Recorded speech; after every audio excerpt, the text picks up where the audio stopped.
guys, how you doing? I hope you're all well. Oh my god, I'm so happy. I'm trying to stay consistent and it's kind of working. So yeah, but anyway, everyone's at home today, so you might hear noises here and there, so pardon me about that, but this is the time that I have to film, so I'm just gonna make that happen. So in this video, I just wanted to share with you my genuine reactions after seeing clients. So if you're already a social worker, you would know that social work is quite challenging and you just need that time to debrief with co-workers or anyone that you feel comfortable with. Luckily, my co-workers are amazing. So the people that are in my team, they're great. They just get it. So, and it totally helps to have that kind of environment when you're working in social work. So basically, I'm going to share with you my genuine reactions after I've seen clients, and I'm going to be talking to you like you guys are my co-workers. So everything that's going to follow would be what I would say basically after a session. And yeah, so I'm just going to share with you the different experiences, I guess, that I have with clients, and you know how I react and how I feel after seeing clients. So yeah, let's get right into it. So generally every time I come back from a session, my co-workers will ask me, so how was it? And this is going to be my responses to that. So that client was actually really nice. She's, you know, it's just a shit situation she's in.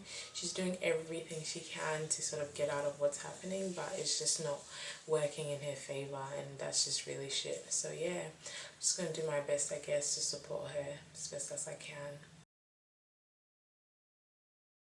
Oh my god, kill my life. So that client just wanted to talk about her cat the whole time.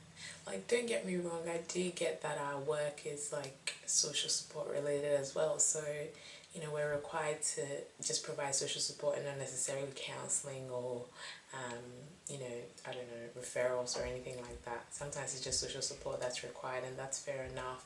But when you want to talk about your cat for an hour, then that's a problem. It's just, yeah, I can't deal, seriously.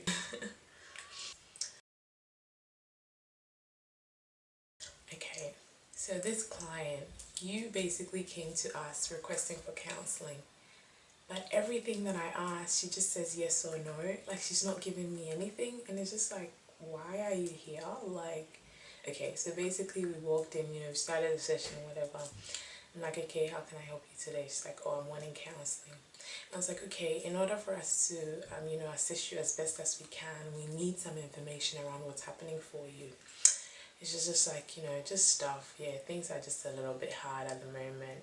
I'm like, okay, are you able to give me more information around what's happening? Like, what are those things that are difficult for you at the moment? What do you need help coping with? Or, you know, we just need a little background around what's happening so we can put supports in place. And she's like, oh, you know, just relationships problems here and there, and just stuff happening at home. And I'm just like, okay, what are the relationship problems looking like?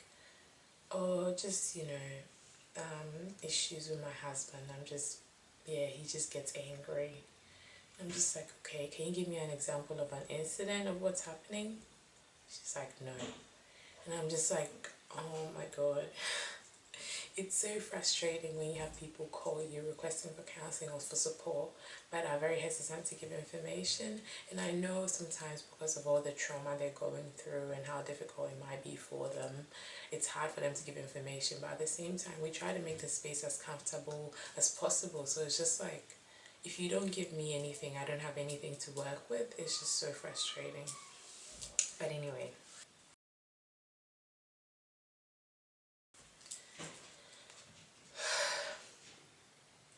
I feel so stuck with this client. Like, I don't know where to go with it. Yeah, I don't know what kind of support I can provide to her, to be honest. We've tried basically every avenue, and she either doesn't meet the eligibility criteria, or she's earning too much money at work, or there's something. And it's like, she's earning too much money at work, but she still can't be able to support herself in this particular sector. Can't you bend the rules a little bit and support her? Like, it just gets so frustrating when services are not flexible and are very rigid with their eligibility criteria. It's just, I don't know what to do with her anymore. Like, I'm just gonna have to speak to the team leader, I guess. But it's just, yeah, it's just a shit situation. I don't know what to do. Oh my god.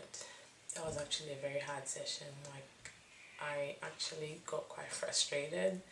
So basically, this woman is saying there's violence happening at her home. She's not coping very well, and she wants something done about it.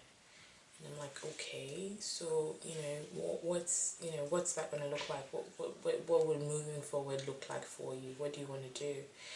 And I explained, what services we have here and how we can support her if she decided to leave the home, or whatever she wanted to do, or even like getting an apprehended violence order or something to put to, I guess, keep her safe if she wants to remain in the home. She doesn't want an apprehended violence order.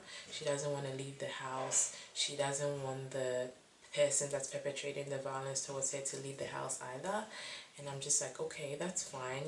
Those things are quite big decisions. So if you don't feel comfortable with that, maybe you can start off with counseling just to cope better with what's happening. She's like, no.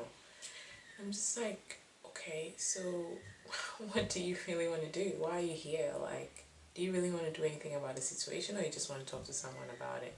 She's like, no, yeah, I really want to do something about it. I'm not coping. Like, the violence is not okay. Look at me, I'm all bruised up. This and this is happening.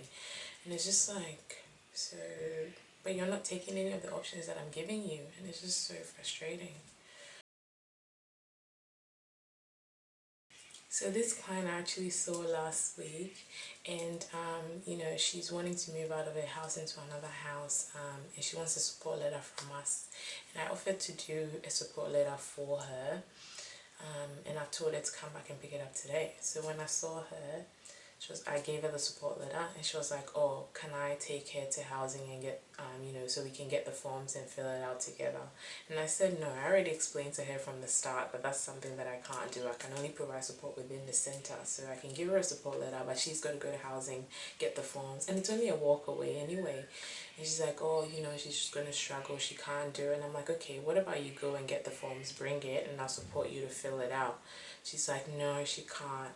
Like, she wants me to, can I call housing and get the forms emailed? Like, I'm just like, are you really wanting help or not? I'm not here to do anything for you. I'm just here to support you with what you're, already doing.